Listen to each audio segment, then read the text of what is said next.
Welcome back. Good to have your company this Sunday afternoon. Catriona Stewart is political and education correspondent at the Scotsman, and Nigel Fletcher is political historian and lecturer at King's College London. They're still here, thank goodness. That's okay. Back to Scotland. The King has praised the Tartan Army as he opened the Scottish Parliament yesterday for the first time during his reign. There's a healthy dose of pageantry involved, and poets and harpists and bagpipers and the Scottish crown jewels, no less.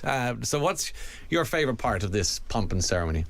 I quite enjoyed John Swinney, the First Minister, putting a video out on Twitter, and he was with the Crown Jewels, and he is, as his role as First Minister, a Commissioner of the Regalia of Scotland, and so he is responsible for signing out the crown, and then he has to stay with it while it is signed out. And obviously there's other security in place, but I just find the notion, knowing John Swinney and seeing him around the Parliament, I can't really imagine him tackling someone to the ground should they choose. But it's like the nuclear codes. He has to be with them at all time. Is that right? Exactly. For a period of time. Yes.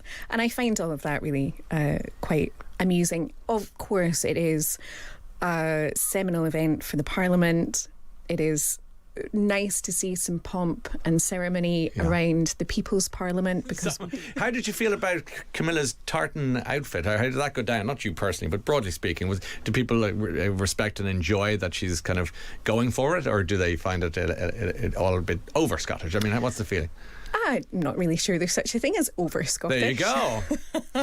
I don't think you can do cultural appropriation with tartan. I think they're quite happy when people wear as much tartan as humanly possible. I say that as somebody who grew up in Sydney and whose Scottish grandmother sent kilts to be worn in 30-degree heat, which is greatly appreciated. I thought she looked great. Well done, Camilla. Good on her. A little feather in her cap. Yeah, she was going for it. I'd say it was done out of respect more than anything else. Nigel, were you watching proceedings? Are you engaged in this story?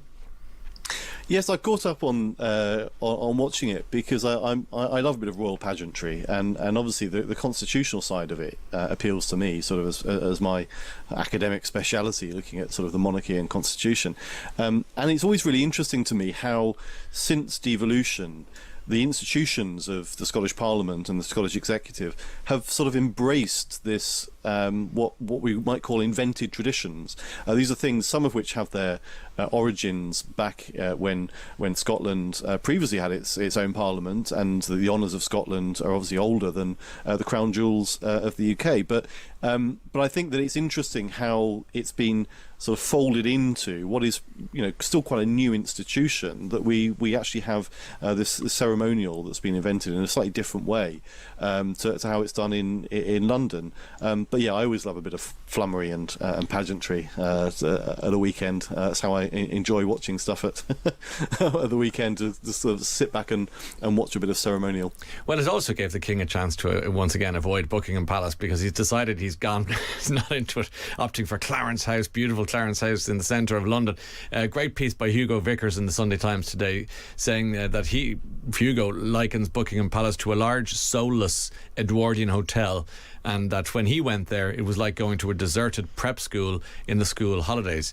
Now, hardly an Airbnb that you don't want in your life, but nevertheless, there are limits, and obviously it seems to be more of a museum piece than anything else at this stage, Catriona, rather than a place of symbolism rather than a place to kick your heels up. Well, I mean, it's how the other half live, isn't it? The deserted prep school line made me laugh, because I only very recently, and I mean in the last few months, as education correspondent for the Scotsman newspaper, find out what a prep school was, having never come across that before, having never needed to come across that before. So I cannot liken anything to a deserted prep school in summer, because I don't know what it is. We'll all be using ChatGPT now to find out what it is exactly, I find it very difficult to motivate myself to care where King Charles lives. Wherever he's living is going to be beautiful and well serviced, and if he doesn't want to hang around Buckingham Palace, then fair play to him. Fair play, who cares really, sort of thing. Nigel, are you moved by his swerving of the palace?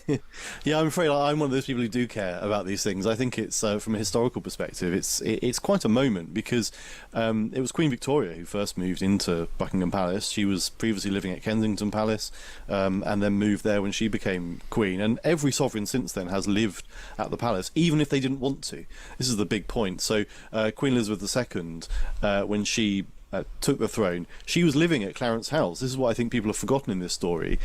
Clarence House is actually the king's childhood home. He was living there quite happily with his parents, and they wanted to carry on living there and do what he is now actually doing, which is commuting down the Mall to Buckingham Palace and using that as an office.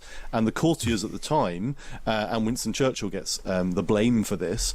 If I'm allowed a quick plug, I tell this story in my new book. But yes. Winston Churchill gets the blame for telling them they have to move to Buckingham Palace, and they really didn't want to. They've made a family home up the road at Clarence House. So it's not surprising to me that for the second time in his life, the king doesn't want to be uprooted from Clarence House and have to move into the sort of drafty, rather public palace where you've got servants everywhere and it's all a bit less homely. So it's not a great surprise to me that he prefers Clarence House, although Clarence House itself, I would say, is within a palace. It's sort of attached, a semi-detached house, semi-detached to St James's Palace. So he's still really within a palace. Of course. Well, if you're going to have a semi-detached house, have a Clarence House. That's fair. Catriona Stewart, what a pleasure to see you. And Nigel Fletcher, thank you so much for joining us this Sunday afternoon. Really enjoyed your company today. Come and see us again sometime. All right, we're heading towards the top of the hour, so we'll be back shortly.